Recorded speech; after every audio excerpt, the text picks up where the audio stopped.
Ikueto nya hosuronto. Ikueto plaga dama surondoe.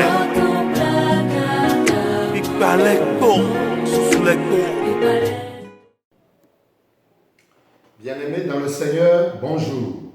Shalom à chacun de vous. Nous sommes là pour pouvoir passer ce bref temps avec vous dans une méditation et également dans quelques minutes d'intercession.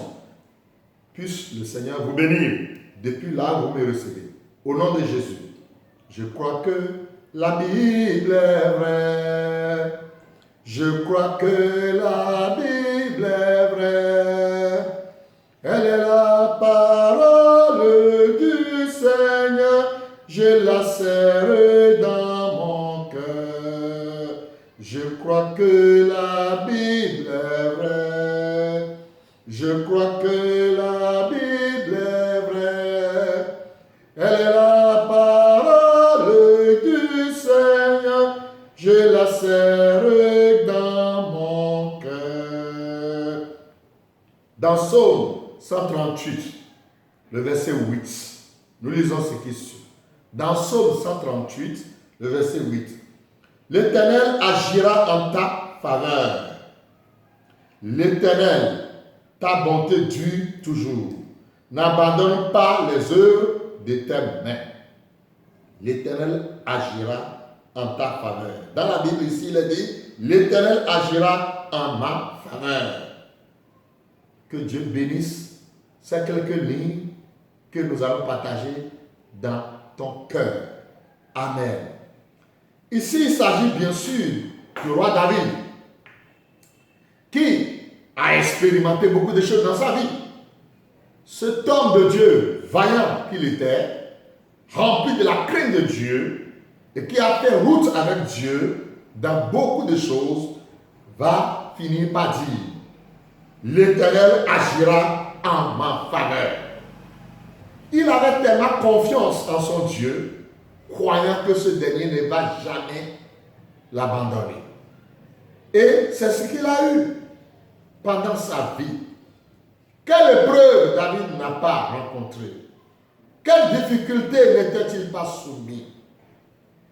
Qu'est-ce qui s'est passé jusqu'à ce que David était obligé d'abandonner le trône royal et de s'enfuir à cause de son fils? David a rencontré toutes les épreuves qu'un homme pouvait rencontrer sur terre. Mais la bonté de l'Éternel a été toujours à ses côtés. Mon frère et ma soeur, ce qui nous enchante et ce qui nous encourage, c'est la bonté de l'Éternel en notre faveur. David qui a expérimenté cette douleur, cette difficulté, ces problèmes, c'est encore lui qui dit ici au verset 8 du psaume 138, l'Éternel agira en ma faveur. Voilà, il a crié de tout son cœur avec ce cri d'espoir, l'Éternel agira en ma faveur. Et je parle à quelqu'un ce matin, l'Éternel agira en ta faveur.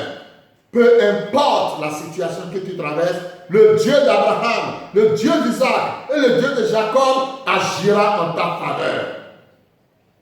Tu crois que tout est perdu. Tu crois que tu es misérable. Tu crois que tu n'as plus d'espoir. Tu crois que tout est fini. Oui, humainement parlant, tu as raison.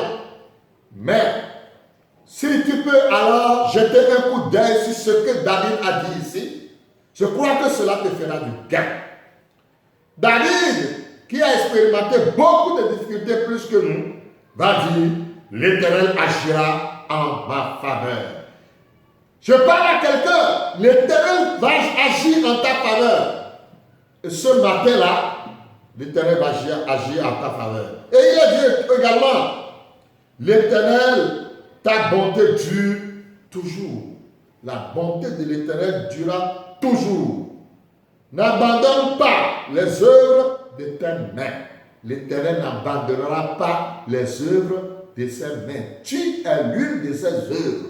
Pour cette raison, il ne t'abandonnera pas. Que sa grâce te soit comblée et que sa paix soutienne ton cœur ce matin et pour toujours. Au nom de Jésus, j'ai prié. Amen.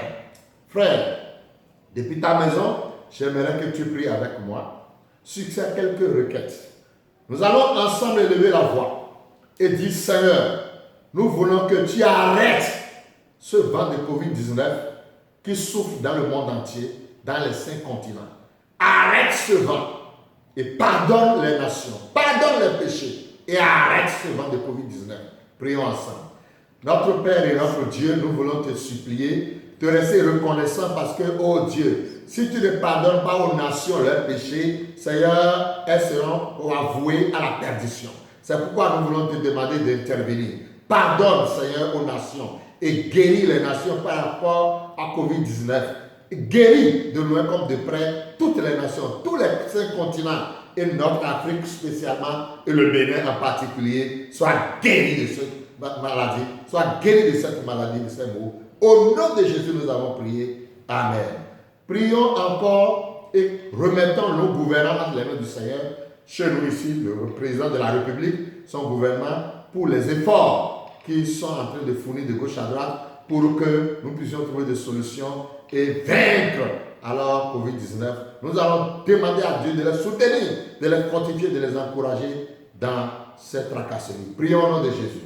Notre Père, nous voulons te confier le président de la République, Patrice Talon, son gouvernement et tous ceux-là qui sont levés en dignité dans la nation, ceux qui se jettent de gauche à droite, tous ceux qui travaillent pour que l'éradication totale soit réelle par rapport à Covid-19 dans notre nation. Soutiens-les, fortifie-les, encourage-les, bénis-les, garde-les, Seigneur, dans ton amour, au nom de Jésus. Enfin, nous allons prier également pour les églises, puisque en ce temps de confinement, les églises sont vraiment déboussolées, les frères et sœurs sont inquiets et les gens se demandent, nous n'avons rien à manger, nous vivons, chaque jour suffit sa peine. Maintenant, on nous parle de confinement, on ne sait comment régler notre bouche, comment régler notre ventre, comment nous allons faire ci et ça. Seigneur, nous allons demander à notre Dieu, mes frères et sœurs, que notre Seigneur intervienne. Lui qui a nourri Élie lors de la grande famine, alors il est capable de les nourrir également. Alors nous allons demander à Dieu de venir, de subvenir aux besoins de tous les frères et sœurs. Notre Père, nous voulons te supplier par rapport à nos frères et sœurs qui souffrent actuellement parce qu'ils n'ont pas ce qu'ils doivent manger. De quoi manger, ça fait défaut dans certaines maisons des chrétiens et dans certaines maisons des non-chrétiens également. Seigneur, jette un regard favorable et va au secours de tes fidèles. Va au secours de tes enfants et fais en sorte que Dieu de gloire, lors de la famine, toi qui as nourri Élie auprès des eaux de Kérit, et il n'a manqué de rien, Seigneur, viens nourrir ton peuple qui est confiné dans les maisons pendant cette période pour la seule gloire de ton nom. Mon Père et mon Dieu, je conclus en disant que la gloire te soit rendue. Merci de bénir ces instances, de bénir ces moments de prière. Voilà, tu agiras en notre faveur, ainsi soit-il. Au nom puissant de Jésus. Yetindo,